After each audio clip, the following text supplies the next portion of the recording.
இறைவனோட அருள்கொடையால் 3 ஆண்டுகள், அதாவது 3 ஆண்டுகளை நிறைவு செய்து முதல் சுதந்திர தின நிகழ்விலே மனிதாபிமான அடிப்படையில் மனிதநேய சேவைகளை கையில் எடுத்து உண்மையாலுமே கடவுளோட அருள்கொடையால் இன்று 4ஆம் ஆண்டு சுதந்திர தின விழாவுக்கு உள்ளே நுழையும் போது ஒரு உண்மையாலுமே இந்த செயல்கள் எல்லாம் கடவுளோட அருள்கொடை இல்லைன்னா கண்டிப்பாக செய்ய முடியாதுன்னே தோணும்.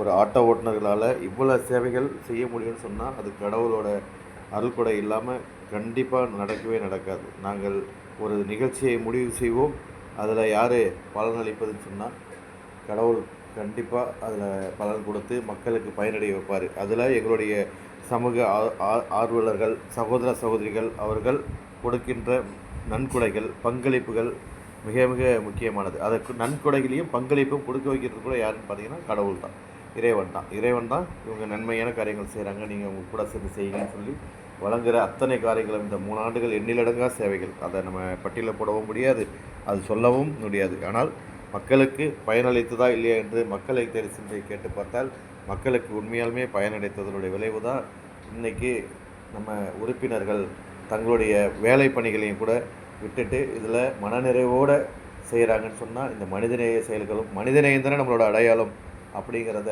உறுதிப்படுத்தியும் சக்கரம் சுழலட்டும், சேவைகள் தொடரட்டும்னு நம்ம சொல்லி இன்றைக்கி சக்கரம் சுழன்று கொண்டிருக்கிறது. இறைவன் நாடினால் வருகின்ற ஆகஸ்ட் 15 சுதந்திர தின விழாவில் மிக சிறப்பாக கொண்டாட நாங்கள் தீர்மானித்திருக்கிறோம். சங்கத்து உறுப்பினர்களுக்கும் ஒரு சிறப்பு சேவை செய்வதற்கும், பொதுமக்களுக்கும் குழந்தைகளுக்கும் சிறப்பு சேவை செய்வதற்கும், எண்ணற்ற நற்பணிகள் செய்வதற்கும் நாங்கள் தயாராகி கொண்டிருக்கிறோம். சக்கரம் சுழலட்டும், சேவைகள் தொடரட்டும். எங்களை ஆதரிக்கின்ற சமூக ஆர்வலர்களும் சகோதர சகோதரிகளுக்கும் நாங்கள் மனதார நன்றியை எங்கள் சங்கத்தின் மூலமாக தெரிவித்துக் கொள்கிறோம். மனதார இறைவனிடத்தில் பிரார்த்தனை செய்து கொள்கிறோம். மீண்டும் சொல்கிறோம், இந்த சேவைகள் எல்லாம் மக்கள் சேவைகள் தான். இந்த மக்கள் சேவைக்கு மக்களாகிய நீங்கள் கொடுத்த ஒத்துழைப்பு தான் இந்த அளவுக்கு மக்களுக்கு பயனுள்ளதாக இருக்கிறது என்பதை அன்போடு தெரிவித்துக் கொள்கிறோம். சக்கரம் சுழலட்டும்.